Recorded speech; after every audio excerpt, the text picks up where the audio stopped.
Hello, I'm Martin Kelly, Senior Editor of Friends Journal, and this month's issue is on activists versus mystics versus pragmatists. And I'm here with Jeff Perkins, who has an article in this issue that is Main Street Activism, and talking about the strange bedfellows of activism and mainstream finances. And Jeff is Executive Director of Friends Fiduciary Corporation, so thanks for coming on board here with us, Jeff. Thank you, Martin. And your article talks about some of the things that happens behind closed doors, socially responsible investors who want to make a difference and do some social change. And you talk specifically about PNC Bank and their work around mountaintop coal removal. So talk a little bit of how that campaign looks from your end. Sure. Well, Friends Fiduciary is a Quaker organization that manages investments for other Quaker organizations following Quaker values. So all of our work is grounded in Quaker values, the values of our constituents, and we seek to embody that in the stewardship of the financial resources that we manage on their behalf. So it starts from there. And in part because of that, we find ourselves working with a number of other faith-based institutional investors. We're part of a group, the Interfaith Coalition for Corporate Responsibility in New York. They were very involved in the divestment movement of South Africa a number of years back and have been working on issues including climate change now for 20 plus years.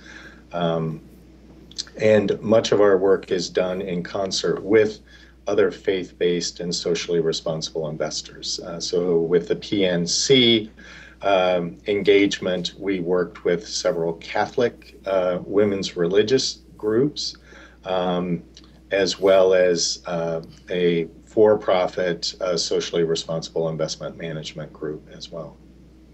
So how does an issue rise up to become one that these groups want to sort of make a balance between the social activism and creating wealth? Sure. Well, in the case of PNC, it initially arose specifically around mountaintop removal coal mining, but really was in the broader context of concerns around climate change. And this is one area where Quakers, Friends have had concerns for a number of years, and we actually have that as a particular focus of ours at Friends Fiduciary in order to reflect those concerns of our constituents. So the engagement with PNC was a natural. As is noted in the article, the Earthquaker Action Team had also identified PNC as a group that they wanted to engage for their own particular reasons, but also to address their financing of mountaintop removal, and being one of the largest banks that were doing that. To get back to your question, the emphasis for shareholder engagement really is driven by the investors.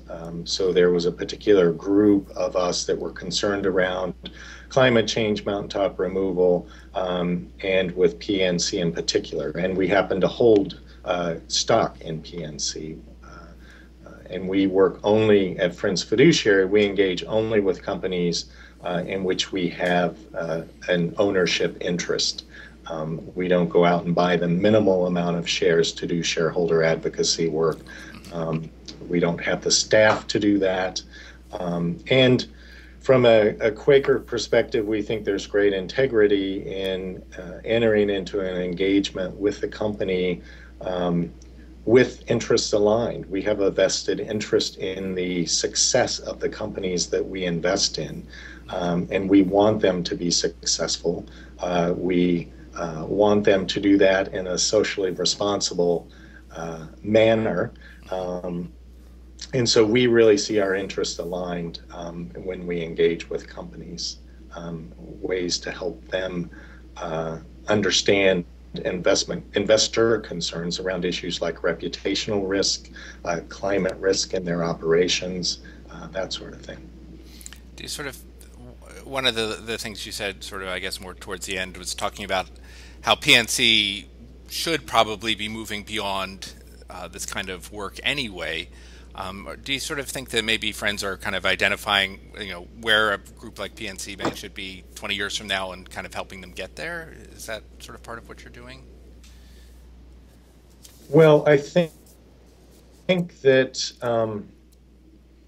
in this particular instance, there were several groups, the activist group as well as investor groups, looking at PNC's business, understanding where they came from. They have a very large footprint in the coal regions of this country, down in Appalachia and southwestern Pennsylvania. And that continually came up in our engagements with them because they have a large client base that was dependent upon coal, the business of coal. At the same time, they were touting themselves as a green bank. And like a number of banks in particular, they were focusing on their bricks and mortar operations, so their branches. They were saying, we're doing this great work around making the branches sustainable. Well, that's such a small part of their economic operations. Their real business is lending.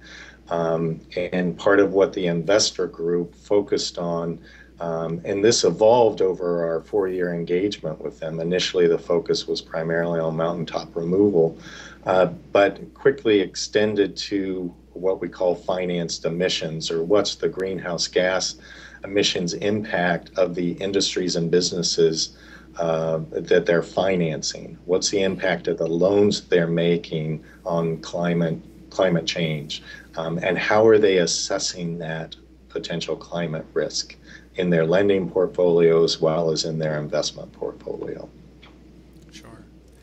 And how does the sort of, when you're talking with them, you say that there's this kind of delicate balance, I think you describe it as. You cajole them sometimes, you're pressuring them sometimes, you're working with them sometimes. How do you sort of decide which sort of hat to have, good cop, bad cop, cajoling versus pressuring in any instance? Well, there's strategy involved in that, and there's also as much art as science. One of the advantages in working with an investor group on these issues is we can strategize about our approach in advance of meetings with company management, and we do that. Typically, we're meeting 2 to 3 times before any engagement call. And that's important, Martin, because in order to be taken seriously by the companies, you have to understand their business. You have to have a clear business sense, and you have to be able to balance the business economic issues with the social issues that you're trying to also bring into the conversation. And in that way, and I tried to get at this somewhat in the article, that there's almost 2 channels. There's the activist channel, which is so important in terms of putting pressure, very kind of overt pressure on companies. There are also these, not exactly back channels, but a different channel that is trying to work within the company structure and management to affect change. And sometimes that involves just empowering and supporting and giving information to people within the company who want to see the same change that we do.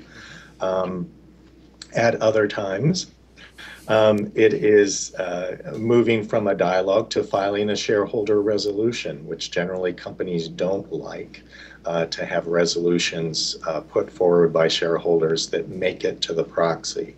And it's almost a given that when a socially responsible shareholder like Friends Fiduciary or others file shareholder resolutions, typically the automatic company response is to challenge that at the SEC or the Securities and Exchange Commission, which has the ability to kick out, to exclude shareholder proposals from the proxy. And in fact, that happened with our proposal with PNC in 2012, our initial proposal, which actually focused on financed emissions and stated that in the resolve clause of the proposal. That was new language. And while the SEC had said that shareholders had interest in sustainability, they hadn't specifically called out climate risk as a compelling enough interest for shareholders. And the SEC actually ruled to include our proposal, which we co-filed with other socially responsible investors. They included that on the proxy, which was somewhat of a significant step forward and sent a message to the banks, not only PNC, but all the banks, that climate risk is a significant risk from an investor standpoint. And shareholders can ask questions about how the company is managing that risk. So it's sort of like a precedent that was set, and yes, you can sort of build on it for future campaigns. Absolutely. It created quite a stir in our SRI world. And questions about how strong of a precedent is it, et cetera. But certainly was a significant step forward. Super. I guess we have time for maybe one more question. I'm sort of curious how, what sort of advice you might have for people who are, sort of college age and they are thinking about careers. And your article sort of reminded me of my old sort of college chums, and we were all activists, and I probably went into the activist channel more than the rest. Some of the others are teaching chemistry at Ivy League colleges. One went into energy policy in Eastern Europe, and I tried to read a paper of hers. I can't understand it all, but they can speak the language, of the banks. And you said how important that is. For me, I wouldn't be able to follow through any of that. So how important is it for people who have a concern of activism to go into careers where they can speak the language and be part of that world as well? Well, as someone who's made that transition, I think it's very important. I had an activist past as well, even while I worked in the corporate sector. And I do think that perspective helps in my work today in talking with companies. I understand where companies come from. I understand what motivates them, how they operate, how they prioritize. And I think that's very important in trying to work for change.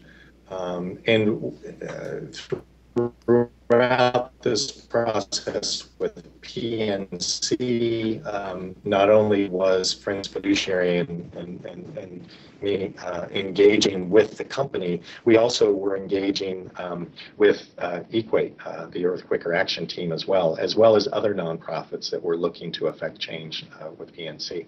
But to circle back to your question, Martin, I think there are a number of areas where young people can get involved increasingly. And in fact, one of the important results out of this work with PNC was they agreed to hire an environmental and social risk officer, first time at the organization.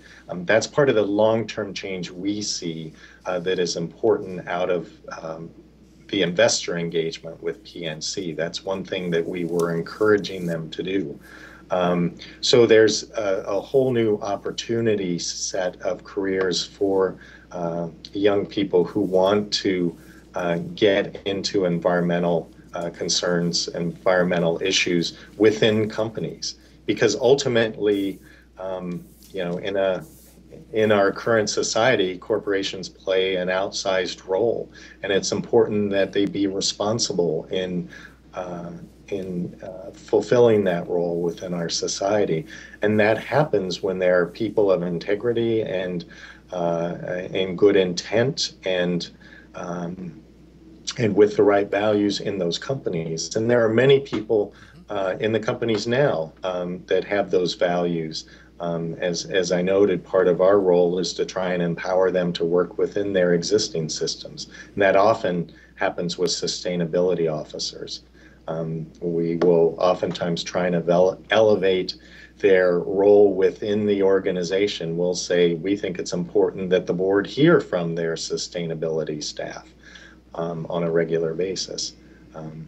So Great. So hopefully that answers the question. oh, Sorry, I sure. went on a tangent there. No, it does, and it sort of brings us back around to how you said strange bedfellows with a question mark in the Yes, it's sort of, it's not just between the activists and socially responsible investors within Quakers, but strange bedfellows perhaps within corporations too. That there's a whole absolutely. dance here Yes, on many indeed. levels.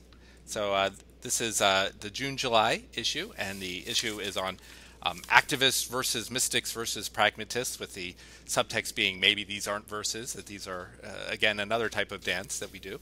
And June-July French Journal, and we'll have a link to Jeff's article, and again, and also to Friends Fiduciary Corporation.